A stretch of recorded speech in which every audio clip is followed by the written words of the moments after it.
And let's get right to it. I'm with Senators Durbin and Stabenow. Senator Murray was supposed to be with us, but since we ran late, she had to go somewhere else. So we just had a very productive lunch as we lay out the next few weeks. Negotiations for the year-long omnibus continue forward. Though we're working tirelessly, we need a bit more time beyond this week to get an omnibus done, avoid a needless shutdown. That said, the Senate should be prepared to pass a one-week CR this week and give negotiators more time to finish up before the holidays. An omnibus remains the best and most responsible option to ensure we have all the resources we need to serve the American people at full capacity like they deserve. And I expect an omnibus will contain priorities that both sides want, including more funding for Ukraine and the Electoral Count Act, which my colleagues in the Rules Committee have really done a very good job on. And after all the work we've done this year to pass important new bills, a long-term CR could prevent investments. Take, for instance, the PACT Act. It's a great thing. Everyone likes it. Passed with 80-some-odd votes, I think. We need to fund it. You have a CR, it won't be funded, and those veterans will be left out. Okay. So the vast majority of us don't want to see a CR, and there's absolutely no reason for it to happen. That's why the best option for American people is to proceed to an omnibus. On judges, today we hope to confirm Dana Douglas, a distinguished public servant, will serve on the Fifth Circuit. That's covering Texas, Louisiana, Mississippi. If confirmed, Judge Douglas will be the 11th black woman to serve as a circuit court judge. That's a record, far and away, for any single session of Congress. And finally, I'd remiss if I didn't bring up the history that our country will mark today. This afternoon, I will be proudly, happily, my heart full, joining President Biden as he signs the Respect for Marriage Act into law. For many Americans in same-sex marriages or one who wish to marry the person they love, today's a day of relief and joy, but also of history. Few bills have hit home for members quite like this one. Marriage equality is not just the right thing to do for America, it's personal for so many of us and our families. This is the tie I wore to my daughter's wedding to her wife. Trying to not spill anything on it, which I often do, but so far so good. And my daughter and her wife are expecting their first child, my third grandchild next spring. I want them to raise their child with all the love and security that every child deserves. Thanks to the dogged work of many of my colleagues, my grandchild will live in a world that will respect and honor their mother's marriage. And look, nothing about the respect for marriage was inevitable. On the contrary, it took a lot of faith and some risk-taking to get to this point.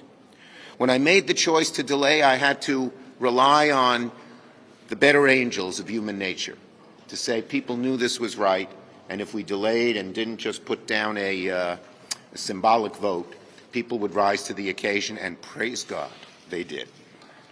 So, because of them and millions of Americans out there today who pushed for change, history will be made at the White House later today. Ready? Now let me call on Dick Durbin. Thanks, Chuck. Today we have approved the 97th federal judge during the Biden administration, setting a new record. 12 more judges than Trump in his first 2 years, and dramatically more than Obama in his first 2 years.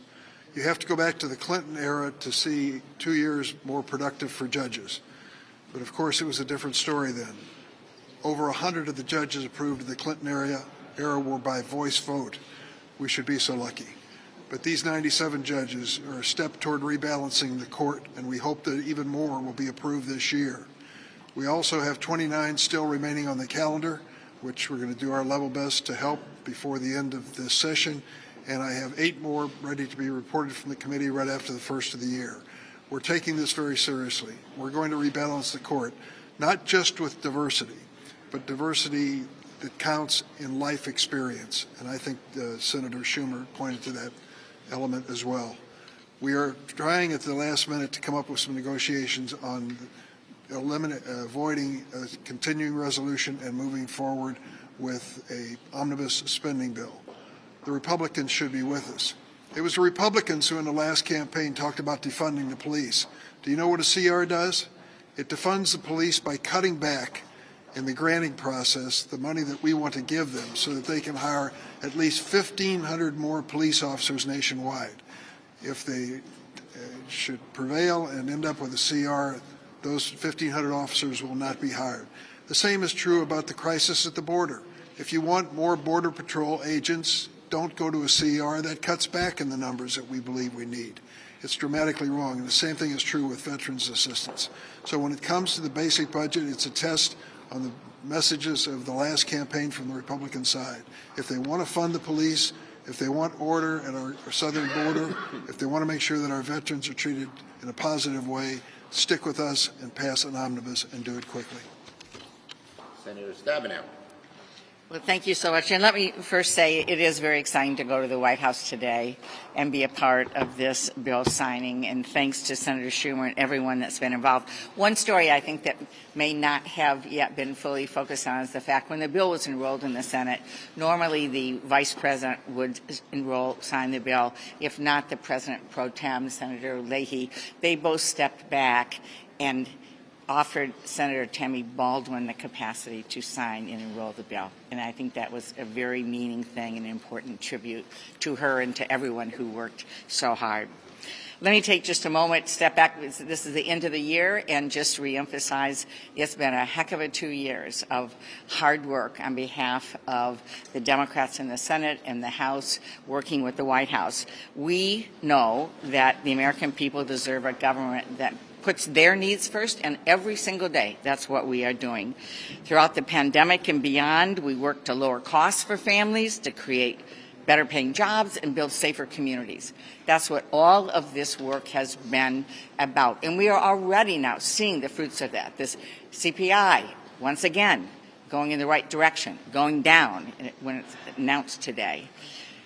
We focused on lowering costs, standing up to Big Pharma to bring down prescription drug costs, lowering health care costs, standing up to Big Oil to focus on less expense at the pump and be able to heat your house and pay energy bills, better paying jobs. And it's amazing, 10.5 million jobs have been created in this last 2 years, more than any time of 2 years of a president, frankly, more than in most of our lifetimes have been created in one time, in one presidency.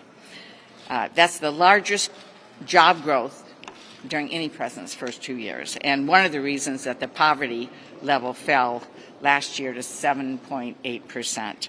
And then finally, keeping communities safe, people safe, putting vaccines in people's arms, turning COVID around so we can manage it. We know it's still with us, but we're now able to manage it.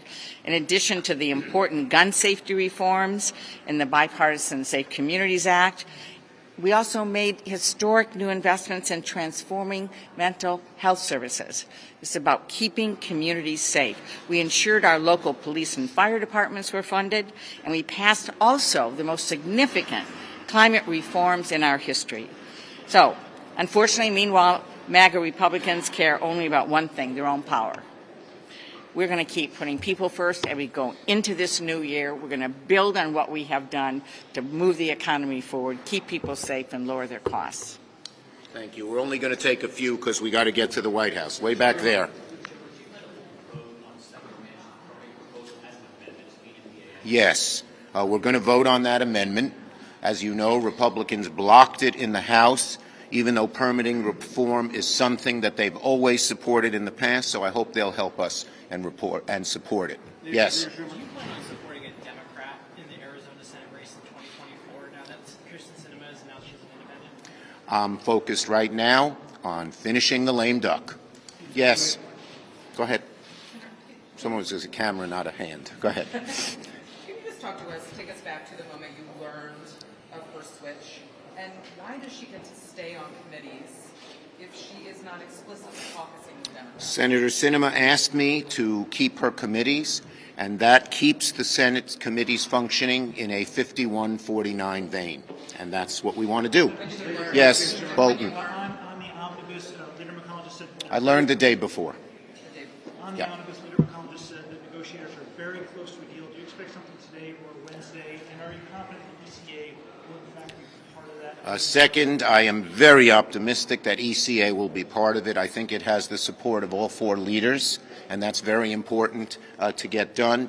We're getting closer on the omnibus. There's still some disagreements. I'm hopeful we can get it done quickly. Last one. Do you see any tax extenders being added to the omnibus, or are those Do I see any what? tax extenders? Well, we'd like to do some tax things, but our caucus feels very strongly that your child tax credit should be there as long as there are some corporate tax breaks, and so far we don't have agreement from the Republicans.